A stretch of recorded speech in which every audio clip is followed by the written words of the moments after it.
Welcome to Team Fortress 2. After 9 years in development, hopefully it will have been worth the wait.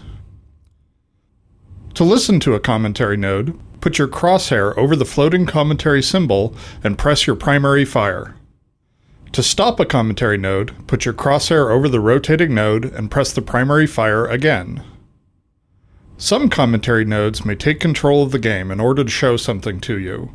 In these cases, simply press your primary fire again to stop the commentary. In addition, your secondary fire will cycle you through all of the commentary nodes in the level. Please let me know what you think after you have had a chance to play. I can be reached at gaben@valvesoftware.com, and my favorite class is the Spy. Thanks, and have fun. In multiplayer games, the content players consume is largely generated by other players. To enhance this, we added features designed to promote relationships between players. For example, the freeze cam shot of a player's killer helps the player remember specific troublesome opponents. The Nemesis feature adds an additional reminder that certain enemies are more significant than others. It creates a small negative reinforcement loop by giving players an opportunity to score extra points with a revenge kill. Maps require impassable boundaries, but unless we restrict the environments to either interior spaces or steep canyons, these boundaries can't always block the player's view of the outlying unreachable area. In our more realistic titles like Half-Life 2, these boundaries often require fictional or visual explanations. In the heavily stylized world of Team Fortress 2, however, conspicuous artificiality is a core design principle, and so we can simplify or altogether ignore these explanations without compromising the player experience. Playtesting showed, for instance, that these low fences leading to an empty expanse successfully conveyed the message that the area beyond the fence is uninteresting and out of bounds. Each of the Team Fortress classes was designed to make a unique contribution to attack and defense, and control points are, fundamentally, methods of focusing players' attention on these core offensive and defensive activities. They are also useful for drawing players to different points of the map. In our original design, once attackers were cleared off a point, they lost any progress they'd made towards capturing the point. Playtests revealed that lone players near an enemy control point had no incentive to try to capture it if any enemies were in the area. Furthermore, once a team was reduced to defending a single control point, the stronger attacking team was often unable to successfully assault the final point for the full capture period, which caused too many games to end in a stalemate. We changed the capture mechanic so that the capture progress persists for a while even after the attackers are cleared off the point, and this improvement fixed both of the problems with the original design. To give players interesting navigation decisions, routes through a map should vary in effectiveness based on the player's current class and the state of the map. Water lets us increase the cost of taking a particular route because swimming is slower than running. Spies often accept that cost in order to infiltrate undetected. Pyros avoid it because their primary weapon is useless underwater. If the enemy has a strong defense, the increased cost of the water route becomes a worthwhile trade-off for any class trying to hit the defenders from behind. We build our 3D skyboxes at 1/16 scale to reduce the memory used by the large spaces in them. This means that we have to get a little tricky when dealing with trains moving between the skybox and the player space. There are actually two versions of each moving train, a player-scaled one for the actual gameplay space and a tiny one out in the skybox. The small repair sheds on either side of the middle building disguise the point at which we swap between the two trains. Ideally, matches should end in a victory for one team and a loss for the other. Stalemates are essentially a loss for both teams. To avoid stalemates, our map design considers two key variables: team respawn times and travel time from the respawn point to the front line. The team that's winning gets slightly faster respawn times and more forward respawn points, a positive reinforcement loop that increases the chances for them to push forward and win the game. To accommodate snipers, maps need wide open spaces, long sight lines, and protective cover. Targets of the sniper require alternate routes that bypass the sniper's sight lines, though these usually have an additional cost, such as increased travel time. This leaves players with a choice. Do they take the more direct but hazardous route, or the safer yet slower route? Sniper positions generally also have a corresponding enemy sniper deck positioned on the other side of the arena, which allows one sniper to counter another, offering cover for teammates in exposed areas. Stalemates generally occur around doors, where teams have a strong defensive presence on either side of the opening. To help counter this, we provide alternate routes with high travel costs that become more attractive only when the enemy has strong defenses behind the main route. The number of enemy entry points to an area is crucial to its design, since it's extremely hard to hold an area when enemies approach from multiple fronts. This makes one-way exits a useful design tool, since they let us uncouple the number of entry points from the number of friendly offensive routes. For gameplay purposes, we sometimes need to neutralize the speeds of the classes. For instance, these central door timers were created to ensure that all classes could make it to the middle part of the map by the time the action actually starts. Playtesting showed that it was more fun to have the teams waiting as a group as soon as the doors open. The anticipation of battle combined with the hazardous moving trains creates a great opening clash for the middle control point. Bulletproof glass is a useful design tool in strongly defended areas such as around control points. It gives the offensive team a chance to see enemy defenders and sentry gun positions, while affording the defensive team a good view of the gathering attackers. This is often crucial for the defense if the offense is waiting for a medic's invulnerability charge. On attack-defend maps, stalemates generally involve a weakly positioned attacking team beating its head against the wall as the timer bleeds out. To avoid this, we encourage likely losses to snowball into actual losses as quickly as possible. We start with a short time limit, and then add time whenever the offensive team succeeds in capturing a point. This way, the round plays out in as short a time as possible and keeps the tension high throughout. Long round times aren't conducive to the sense of urgency we want to create. Height is a useful feature when designing defensible buildings. For instance, the Cap B building needs to be defended from all directions. The height and windows on all sides give defenders in this building an advantage when launching rockets and grenades from within. Bulletproof glass in some windows lets them safely view approaching enemies. For soldiers, we design spaces with specific attention to height. Soldiers generally want to be shooting down at the opponents to maximize the effect of their rocket splash damage. The rooftop here gives them that advantage. It can also only be reached with the soldier's rocket jump, making it generally inaccessible to the other classes. Because of the splash damage from rocket jump, soldiers have to trade health for the height advantage. This trade-off, coupled with the lack of health on the roof, lets us make the rooftop a powerful advantage without unbalancing the map, since soldiers will need to rely on medics down below to keep them healthy. To accommodate the scout class, maps need open spaces that allow scouts to double jump along paths that the other classes can't navigate. This area features a variety of rooftops and rocks that a scout can traverse while staying above any non-scout opponents. Scouts often use their speed advantage to retreat and collect health, so here we force them to adopt some risk by placing the health inside a small enclosed area where they sacrifice some freedom of movement. The Spy is designed for players who want to outsmart their opponents. At a high level, his gameplay flow is to infiltrate the enemy team, move around while disguised, and use his instant kill backstab to take out key enemies, usually snipers, engineers, and medics. His invisibility cloak is designed to help him in two key situations. The first is in getting past the front line, where players are most vigilant against enemies and most suspicious of friends not heading in the right direction. The second is in escaping from enemies who have seen through his disguise while he's in enemy territory. His sapper was designed to allow him to easily take out unattended enemy sentry guns, forcing enemy engineers to keep a close eye on their buildings. Balancing the strength of the engineer's AI-controlled sentry gun was one of the more difficult design problems in Team Fortress 2. If the gun was too powerful, only the most skilled players would be able to counteract it. If the gun was too weak, the engineer would have no chance against skilled players, effectively eliminating any reason to build it in the first place. Our solution was to make the sentry gun essentially binary in the sense that it's lethal to opponents who don't take cover, but can't intelligently deal with enemies popping in and out of cover. This forces the engineer to use his own secondary weapon skill to compensate for the sentry gun's corner weakness, while still making the sentry gun a formidable obstacle for any opponent simply attempting to sprint past it. The Scout is designed for players who are able to rapidly move around while tracking their target. Where other combat classes rely on high amounts of damage, the Scout relies on his high movement speed and double jump ability to dodge enemy fire. Much of his combat style is crafted through the features of his primary weapon, the scatter gun. It does a large amount of damage, but has a wide spread that forces him to get close to the enemy for full effect, where he's also at the highest risk of being hurt. It has a slow rate of fire that encourages him to pause to fire, then dodge, then pause, and so on, which gives enemies a higher chance to hit him at intervals.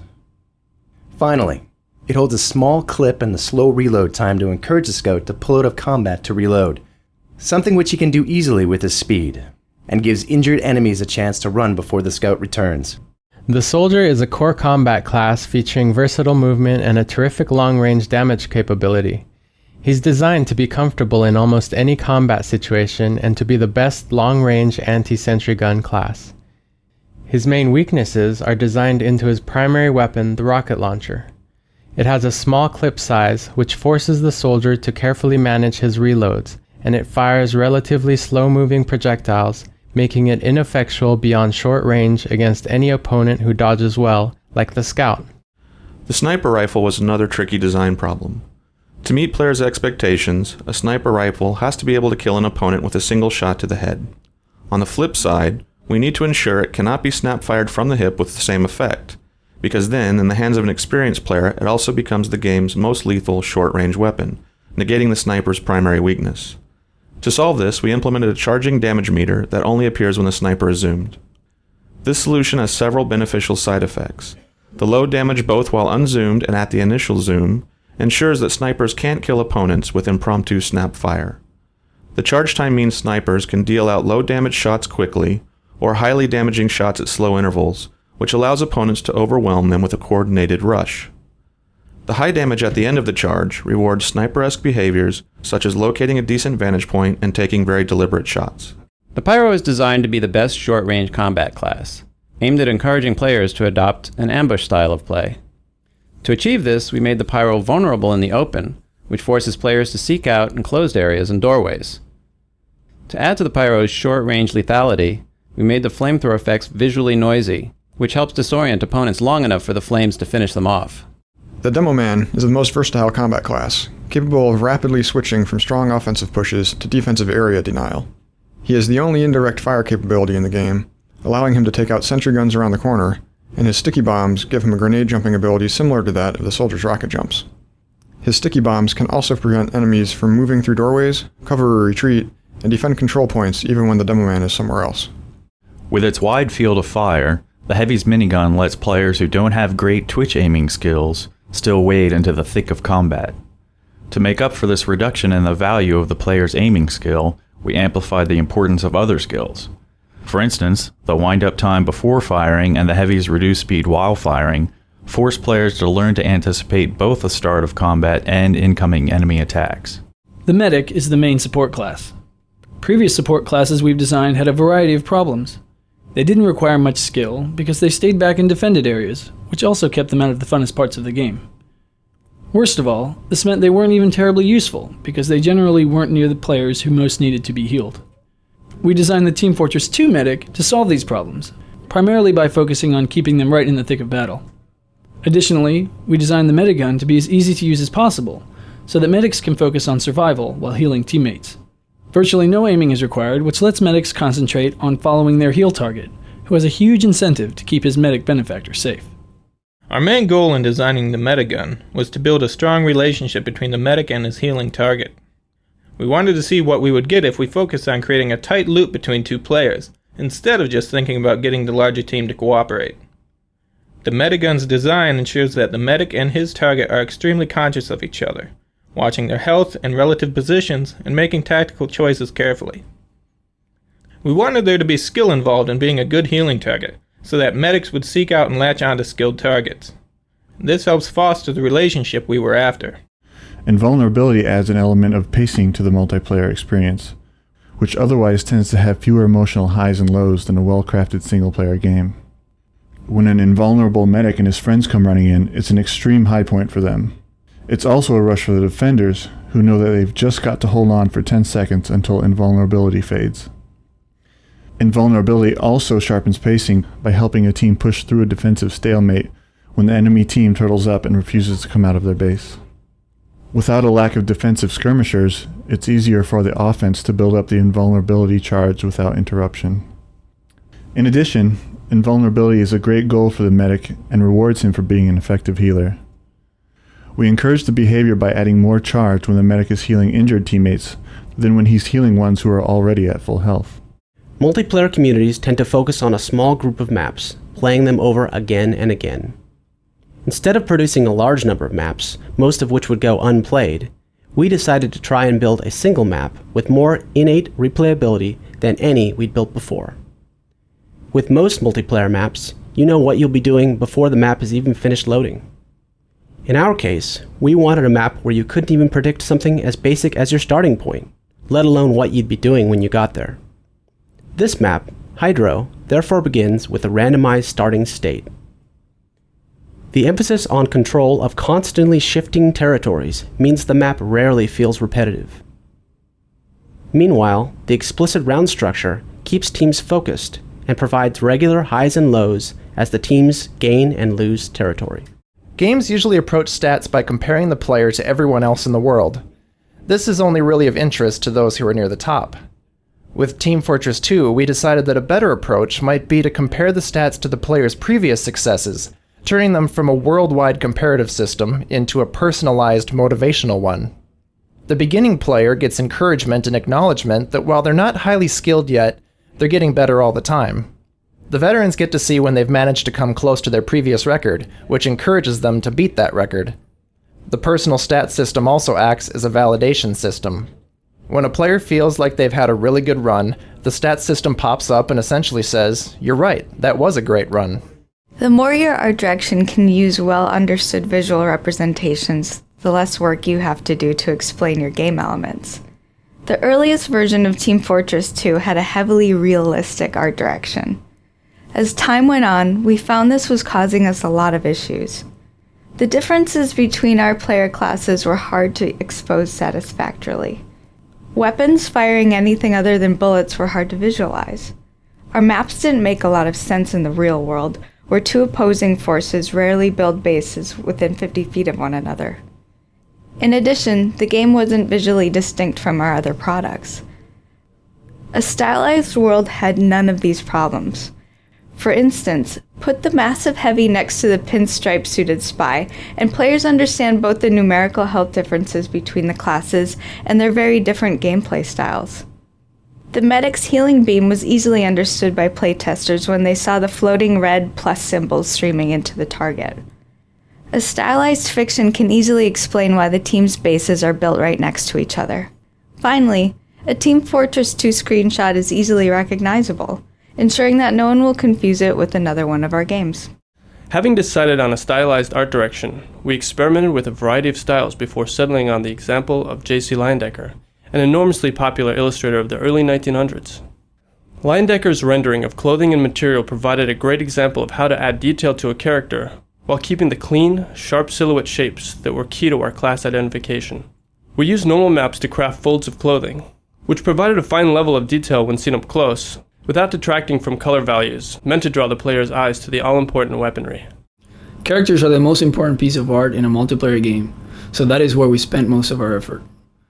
We developed a read hierarchy for player models, prioritizing the information that players needed to be able to read merely by looking at the model. Our hierarchy was this: first, what team they're on, second, what class they're playing, and third, what weapon they're wielding. Team readability was addressed by adopting an overall color palette for each team, picking warm colors for red and cool colors for blue. Class readability was addressed through the character's silhouette. Unique silhouette and animation shapes are more identifiable at far distances, and across a broader range of light levels than any amount of other visual detail on the model.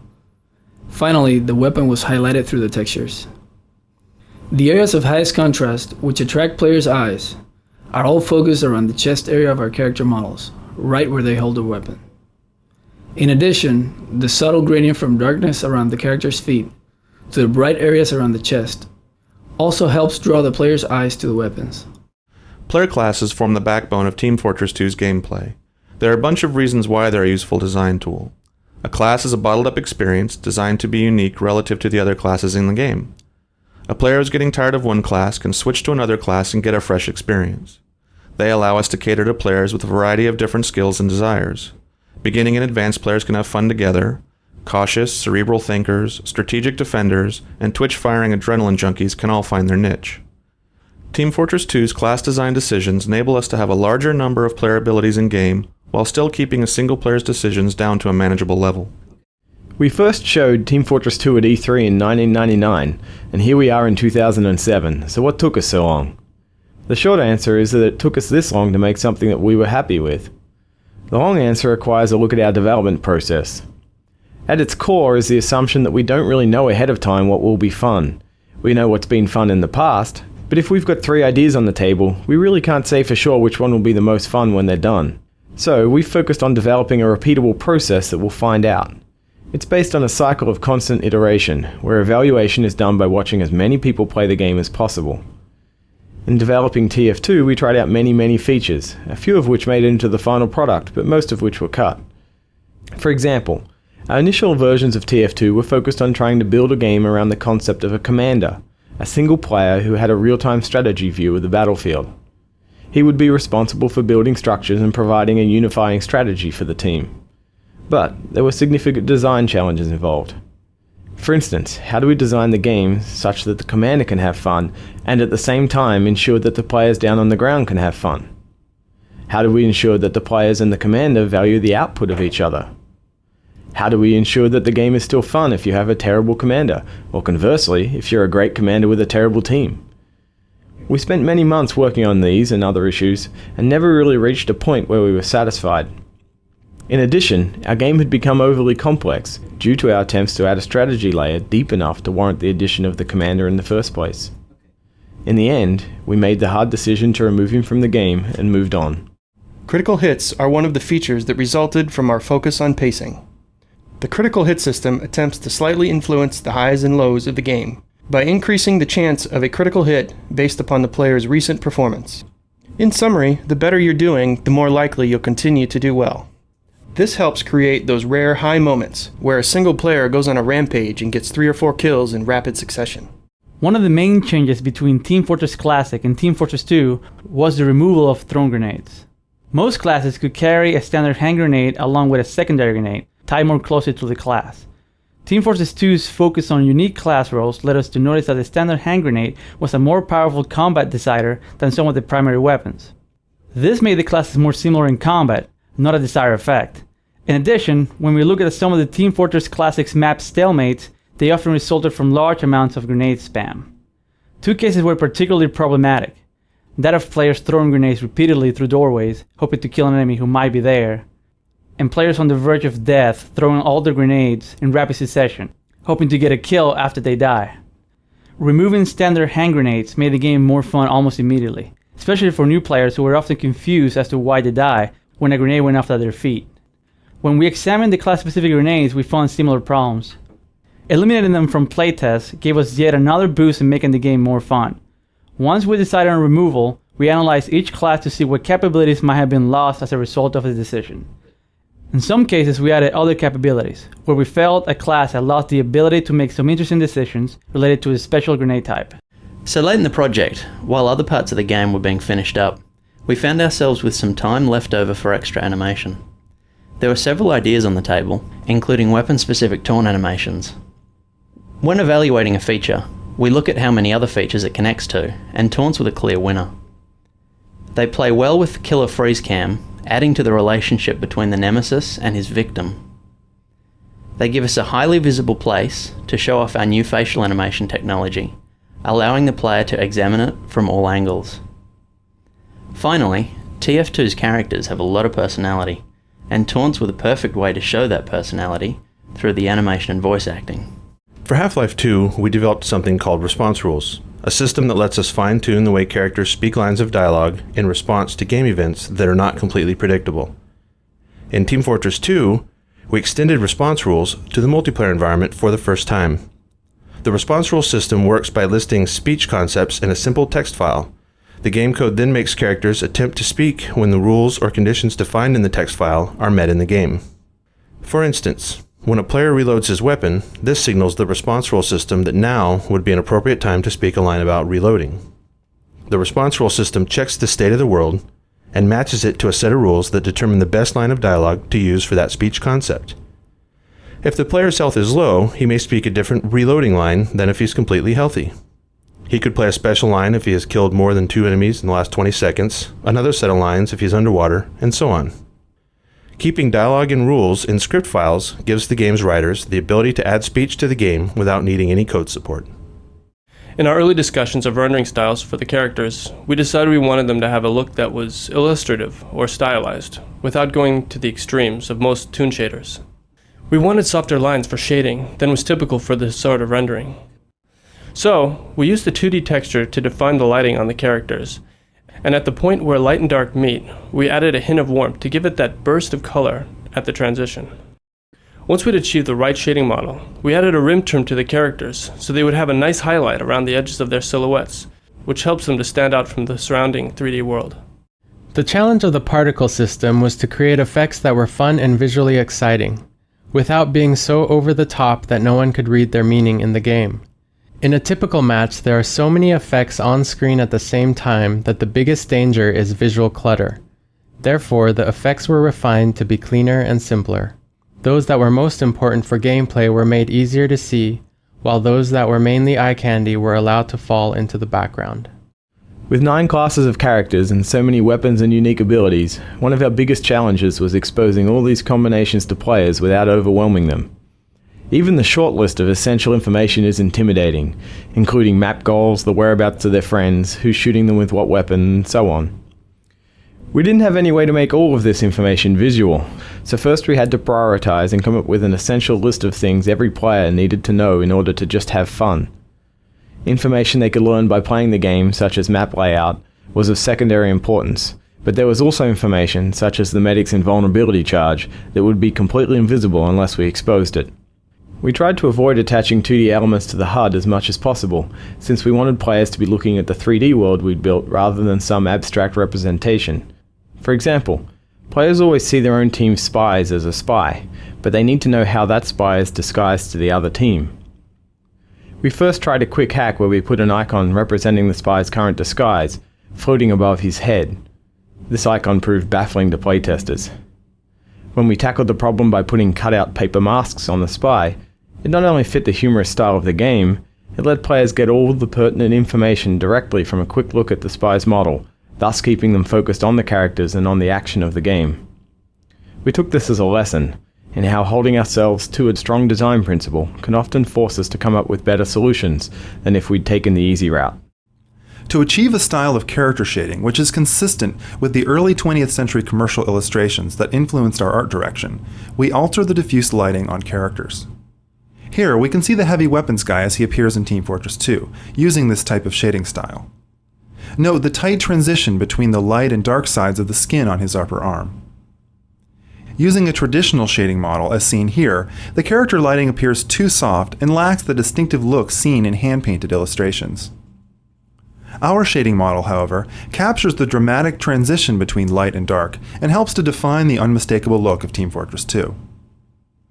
Another facet of illustrative shading is the use of rim highlights to accentuate the silhouettes of characters. Without the rim lighting, the characters tend to blend into the scenery. With the rim lighting, which you can see specifically on the heavy's shoulders, neck, and head in this example, our characters are visible against the rest of the scene and better fit the art style of Team Fortress 2. Two-dimensional HUD elements present a particular art problem because they have to look good and sharp no matter what resolution the user is running their game at. Given today's availability of high-resolution widescreen displays, this can require a lot of texture memory and a lot of work anticipating different display resolutions. The problem for Team Fortress 2 was even more daunting because of our desire to include a lot of smooth, curved elements in our HUD. We developed a new shader system for drawing line art images. The system allows us to create images at a fixed resolution that produce smooth silhouettes even when scaled up to a very high resolution. This shader system also handles outlining and drop shadows and can be applied in the 3D space to world elements such as signs. We intended Team Fortress 2 to feature many special particle effects to enhance the wide variety of weapons and class abilities. In previous versions of the source engine, all particle effects required that custom code be written by the programmers. For Team Fortress 2, we created a system where designers can rapidly create new particle systems and iteratively refine existing ones without programmer involvement. An in-game editor allows designers to edit the definitions of particle systems and immediately preview effects in the game itself. The editor also allows artists to connect modular effect building blocks to create complex visual effects. As for the particle system itself, we have offloaded many of the system calculations to the graphics accelerator, which allows us to increase the number of particles on screen without reducing the frame rate.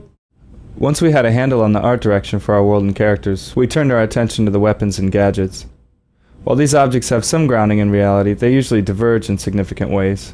For instance, the soldier's rocket launcher fits the general mold of a shoulder-mounted rocket launcher, but somehow manages to hold 4 rockets in a clip. To justify this and play up our stylized spy-tech fiction, we designed the weapons to look like customized pieces of hardware, personalized and modified by each character to suit his own ends.